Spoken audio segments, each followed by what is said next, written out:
तो D triple S B 2024 कितना हमारे लिए आसान होने वाला है। ईएमआरएस के पेपर को देखने के बाद ये सवाल आपके दिमाग में आना लाजमी है। जैसा कि ईएमआरएस ने प्रूफ किया अपने एग्जामिनेशन पैटर्न को लेकर के, बहुत सारी चीजें रही, हालांकि उसके बारे में बात कर चुके हैं तो डिटेल में नहीं जाएंगे। जो बच्चे ईएमआरएस में अपीयर हुए थे उनको बखूबी इसके बारे में पता होगा। जिनको नहीं पता है कृपया करके क्वेश्चन पेपर को एक बार एनालिसिस जरूर करें, ताकि आप ये समझ पाए कि केवीएस 2023 और दिसंबर 2000 माफ कीजिएगा 23 ईएमआरएस के बाद एग्जामिनेशन पैटर्न कितनी तेजी से बदल रहा है, जो डिमांड करता है आपकी बेसिक नॉलेज और साथ में सब्जेक्ट कमांड की।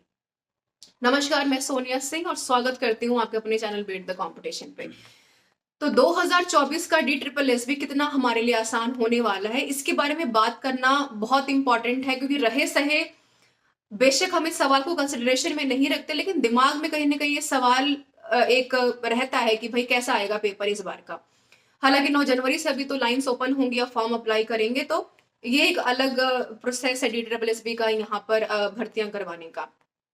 लेकिन अगर आप ईएमआरएस माफ कीजिएगा डी ट्रिपल एस बी की तैयारी अगर सीरियस कैंडिडेट के तौर पर कर रहे हैं, यदि आप चाहते हैं कि 2024 में डी ट्रिपल एस बी की एटलीस्ट एक सीट आपके फेवर में हो, तो बहुत इंपॉर्टेंट है कि कीन ऑब्जर्वर बने, ताकि आप ये समझ पाए कि जो पुराने ढांचे पर पेपर आते थे 2018 तक की अगर मैं बात करूं, क्योंकि उसके बाद फिर कोविड का सिनेरियो रहा और फिर हमने केवीएस का टीचिंग का पेपर देखा, यूजीसी नेट हमने देखा और एनवीएस हमने देखा, तो आपने देखा कि बहुत तेजी से जो एग्जामिनेशन पैटर्न चेंज हो रहे हैं। सिलेबस होता 4 लाइन का है, लेकिन पेपर में जब उसका हम एक्सप्लेनेशन देखते तो लगता है कि सिलेबस का कोई यहाँ पर और अंत नहीं है। तो क्या कितना हम समझ पा रहे हैं डी ट्रिपल एस बी को। मैं इसको यहाँ पर 3 सेक्शंस में डिवाइड करूंगी और कमेंट करके आप भी बताइएगा अगर इसमें आप कुछ और कमेंट्स ऐड कर पाए, ताकि बाकी कैंडिडेट्स को काफी सहायता यहाँ पर हो पाएगी। देखिए, सबसे पहली जो चीज है यहाँ पर डी ट्रिपल एस बी के पुराने पेपर्स को सॉल्व करना आपके लिए इंपॉर्टेंट रहेगा। क्योंकि ईएमआरएस में भी आपने देखा कि कुछ क्वेश्चन सब्जेक्ट कंसर्न्ड के रिपीट हुए हैं और सिर्फ यहाँ पर रिपीट ही नहीं हुए हैं, कॉन्सेप्ट्स के साथ साथ डायरेक्ट क्वेश्चंस रिपीट होने के साथ साथ क्वेश्चन का जो एक वेरिएशन हमने देखा पुराने सवालों के मुकाबले नए सवालों में, उसमें काफी सिमिलैरिटीज देखने को मिली। दूसरी सबसे इंपॉर्टेंट बात जो आपको ऑब्जर्व करनी है वो है एग्जामिनेशन पैटर्न का चेंज होना, कि सिलेबस के साथ स्ट्रिक्ट रहना आपका बड़ा इंपॉर्टेंट है। क्योंकि अगर हम सिलेबस को, हमें पता है कि भाई जनरल पेपर में जनरल अवेयरनेस पूछने वाले हैं, है ना, हमने जनरल अवेयरनेस में सब पर डाला, लेकिन करंट अफेयर हमने देखा नहीं। पूछा एजुकेशन करंट अफेयर है, लेकिन हमें यहाँ पर सिर्फ 2-3 टॉपिक कवर करके जा रहे हैं। तो ऐसे में इन चीजों को ध्यान में रखना बहुत इंपॉर्टेंट है कि कितने आप सिलेबस के साथ स्ट्रिक्ट हैं। और तीसरा सबसे इंपॉर्टेंट बात, वही बार बार मैं कहूंगी कि basic knowledge. D triple S B की एक सीट इंश्योर आप बिल्कुल कर सकते हैं बिना ये सोचे कि कितनी पोजीशंस आई हैं, कितने लोग फाइट कर रहे हैं। क्योंकि बड़ा इंपॉर्टेंट है ये जज कर पाना कि कितने कैंडिडेट सीरियसली कैंट पेपर को जो है अटेम्प्ट कर रहे हैं। जो है आपकी किताबें, और वो है एनसीईआरटी की किताबें, जिनको कि पढ़ना बहुत इंपॉर्टेंट है। केवीएस ने, ईएमआरएस ने, चाहे केवीएस पीआरटी की मैं बात कर लूं चाहे ईएमआरएस की मैं बात कर लूं, आप सबको पता है कि डायरेक्टली एनसीईआरटी से कोट करके क्वेश्चंस को उठाया गया है।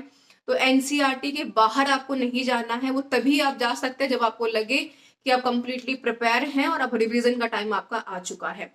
ये 3 इंपॉर्टेंट चीजें, आपका सिलेबस, आपकी किताबें और साथ में एग्जामिनेशन पैटर्न और पीवाईक्यू, 3 चीजें ऐसी हैं जो किसी भी एग्जामिनेशन का सिलेक्शन करवाने के लिए सफिशिएंट होती हैं, अगर आप सीरियस कैंडिडेट हैं, यदि आप यहाँ पर अपनी एक सीट इंश्योर करना चाहते हैं। अब आसान और मुश्किल का अगर मैं यहाँ पर बात करूं, जो बहुत सारे बच्चों का सवाल था कि पेपर तो ये हमारा आउट ऑफ बॉक्स था, डी ट्रिपल एस बी का भी ऐसा था, जो कि स्टूडेंट्स आपस में बात करते हैं। देखिए, पेपर कभी आसान या मुश्किल नहीं होता है, हमेशा हर एक कैंडिडेट को सेंटर में रख करके एग्जामिनरी बॉडी पेपर बनाती है। आपका परसेप्शन किसी भी पेपर को आसान या मुश्किल बना सकता है, बशर्ते ये तय करता है कि आपकी तैयारी और रणनीतियां और आपके पढ़ने के तरीके यहाँ पर आप क्या आपने अपनाए हैं। तो ये कोई बहुत बड़ी बात नहीं है, ये काफी कॉमन क्वेश्चन है जो आपके दिमाग में बिल्कुल चलता रहता है।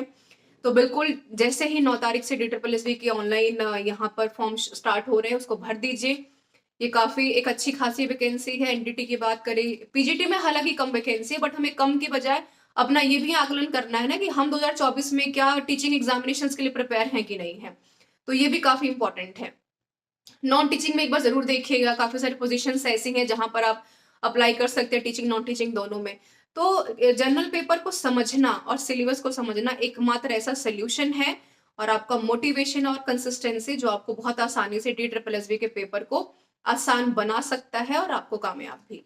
तो this is all about this session everyone. Comment करके आप भी बताइए कि आपको क्या लगता है कि कुछ चीजें हम और क्या ऐड कर सकते हैं जो आपके पेपर को और आसान तरीके से समझा सकता है और बता भी सकता है। This is all about this session. बने रहिए बीट द कंपटीशन के साथ। और एक इंपॉर्टेंट चीज मैं बता दूं, डिस्क्रिप्शन बॉक्स में जो लिंक दिए हैं उसको चेक करना मत भूलिएगा।